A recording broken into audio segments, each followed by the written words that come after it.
As you know, every week we're bringing exciting guests into the show or onto the show, and this week is no different. We've got somebody who, in a lot of ways, honestly, as I said, I've done talk radio for years. This is somebody who I used to watch and go, I think I want that job. Now, he's been involved in talk radio, but in recent years has been acting, has been an advocate, has been a businessman, is in a really powerful and important movie right now. We are joined by Mr. Montel Williams. Thank you so much, sir, for joining us on The Pulse. Thanks for having me, sir. As I said, you were one of those people, for those of us who were doing talk radio or wanted to do TV, kind of said, okay, like Montel's doing it.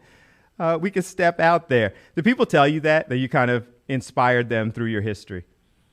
Well, yeah, I did have a show that was kind of in everybody's living rooms invited into living rooms for almost 17 years across the nation.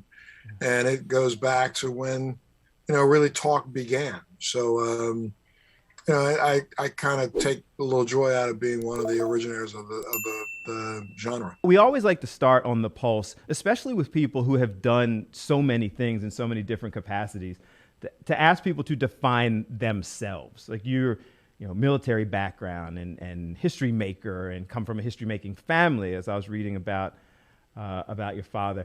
But when people ask you to define you, how do you do that? For me, the definition is I will only live up to or down to my own expectations. So you don't really choose to define yourself, or you just kind of go case by case basis, or it depends on what you're taking on? I hate the idea that we have to be pigeonholed. I mean, that's part of the issue that's going on, I think, in America today, is that I had to be pigeonholed as a talk show host. I had to be pigeonholed as an actor. I had to be pigeonholed as an author. I had to be pigeonholed as an entrepreneur. I had to be pigeonholed as an advocate. There's no pigeonhole. I do what I choose to do at the time based on how I feel. And I will do that until the day I drop.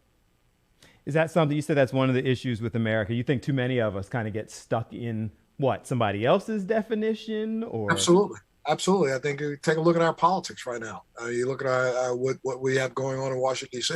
There's too many people living up to or down to the expectations of others rather than living up to their own and fulfilling what they promised the people that elected them they would do. And that's be an advocate for them individually. Instead, now we have people who are advocating for some unknown cause, and I can't define what it is. It's not a Republican. It's not a Democrat. It's not an independent.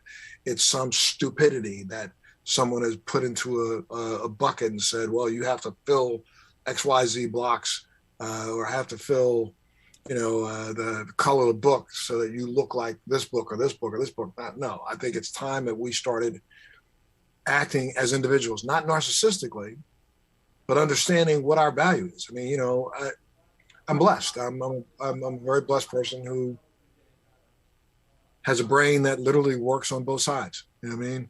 I graduated from college with an engineering degree, and had I decided to become a solid engineer, then I would be a solid engineer today.